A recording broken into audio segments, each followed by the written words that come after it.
Sallallahu ala Muhammad.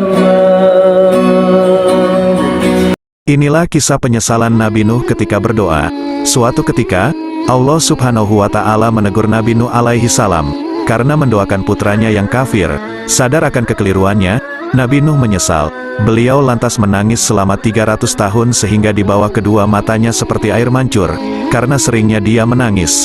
Tatkala Allah mengolok-olok Nuh yang mendoakan anaknya, maka turunlah ayat, "Sesungguhnya aku memperingatkan kepadamu supaya kamu jangan termasuk orang-orang yang tidak berpengetahuan." Nuh lantas menangis selama 300 tahun sehingga di bawah kedua matanya seperti air mancur karena seringnya dia menangis.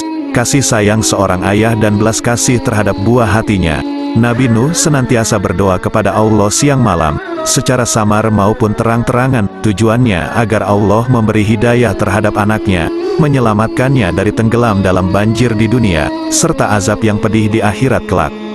Nuh bermunajat kepada Tuhannya dengan memanjatkan doa, sebagaimana disebutkan dalam Al-Quran, dan Nuh berseru kepada Tuhannya, sambil berkata, "Ya Tuhanku, sesungguhnya anakku, termasuk keluargaku, dan sesungguhnya janji Engkau itulah yang benar, dan Engkau adalah hakim yang seadil-adilnya."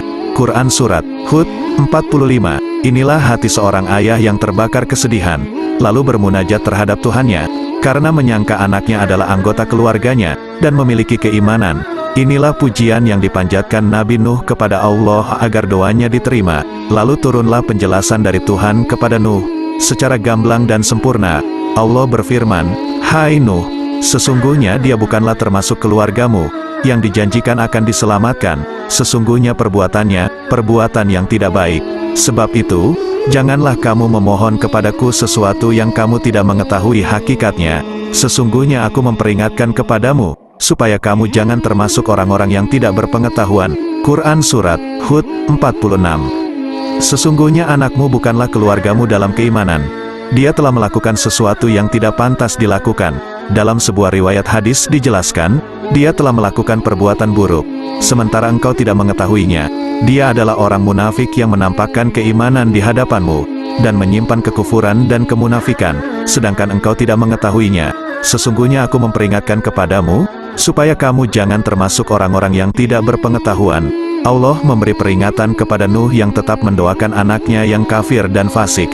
Allah juga memberi nasihat kepada Nuh, agar jangan sekali-kali mengulangi perbuatannya itu tatkala Nuh menyadari akan larangan dari Tuhannya.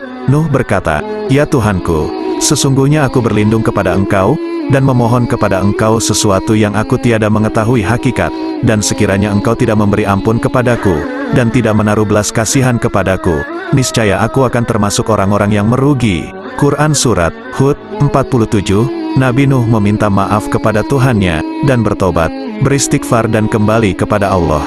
Selain itu Nabi Nuh tidak mengulangi perbuatannya lagi, yaitu mendoakan anaknya, serta menangis sejadi-jadinya mengharap ridho Tuhannya.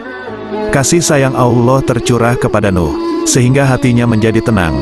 Allah juga memberkahi Nuh dan keturunannya yang saleh, sedangkan keturunannya yang lain akan diberi azab yang pedih. Kehidupan Nabi Nuh setelah mendapat ampunan Tuhannya, dan setelah dia kembali kepadanya, dan bertobat terhadapnya, menjadi kehidupan yang tenang di bawah naungan keimanan.